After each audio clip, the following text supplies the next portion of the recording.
Bonjour à tous, bienvenue sur la chaîne, c'est Julien pour cette nouvelle vidéo guideuse intemporelle tournée pour le 27 décembre 2025. J'espère que tout le monde va bien, que tout le monde se porte au mieux. Alors, par rapport à cette vidéo, nous allons reprendre notre Yagal Didier, notre jeu divinatoire de Yagal Didier avec une coupe. Nous avons quoi en énergie principale? Nous avons la carte du serpent. La carte du serpent, c'est un petit peu la situation, on va dire une tension, une situation qui vous apporte insatisfaction. On peut l'interpréter sous une multitude d'aspects. Il faut vraiment toujours la conjuguer, cette carte-là, hein. Qu'on soit bien objectif. On a le renard et nous avons le serpent. Donc, avec le renard, nous avons quoi? Des schémas qui sont répétitifs, soit des choses ou des comportements qui ne vous conviennent pas, qui ne vous conviennent plus.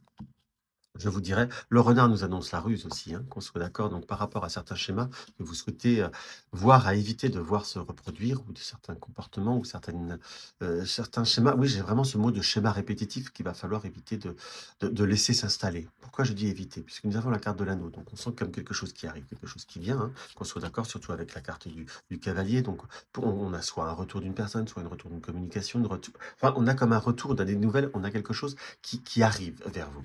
Nous avons la carte du travail. La carte du travail, c'est soit par rapport à un objectif professionnel, ça je vous le souhaite aussi, pour ceux qui sont concernés par cette circonstance, mais on a, là j'ai plutôt le ressenti qu'on a une situation qu'on va devoir transformer. Le retour, vous l'avez, ça c'est une bonne chose. Mais pourquoi? Pour qui et comment? Je vous dirais que par rapport à cette configuration que vous souhaitez avoir, hein, ou réaliser, ou l'objectif que vous souhaitez faire, c'est qu'il va falloir un petit peu travailler la destination, puisque là nous avons le travail et et le bateau. Donc soit vous avez un travail à distance, vous êtes appelé à vous déplacer pour un travail, mais on a cette notion de transformation qui doit se travailler. On a la clé qui nous montre que ça se fait. On a la carte du magicien qui nous montre qu'on va devoir choisir, se positionner, se réaliser. Et avec la carte de la sagesse qui nous confirme cette réflexion, qu'on soit d'accord. Donc, quoi qu'il en soit, vous avez une opportunité, vous avez une situation qui arrive.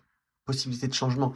Mais là, on a vraiment cette notion où les cartes sont dans votre main, hein, si je puis dire, sans faire mauvais jeu de mots par rapport aux cartes qu'on sort là. C'est qu'il y a aussi une part de vous qui va être le déclencheur, qui va être le détonateur et qui va vous permettre de déclencher et de transformer les choses, hein, qu'on soit bien d'accord. Donc, on doit vraiment, à l'heure d'aujourd'hui, par rapport à cette configuration, accepter ce qui vient, réfléchir et ne pas être dans l'impulsion, ne pas croire que simplement ce qu'on vous dit, hein, qu'on soit d'accord.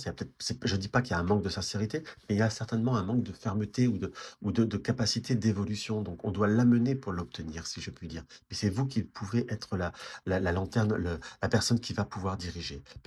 Préserve ton espace pour tout ce qui veut croître a besoin de sérénité, de protection. Préservez votre espace, ce que vous souhaitez, ce que vous êtes, et vous verrez que ça va grandir et ça va évoluer, mais c'est vous qui décidez. Je vous embrasse, à tout bientôt.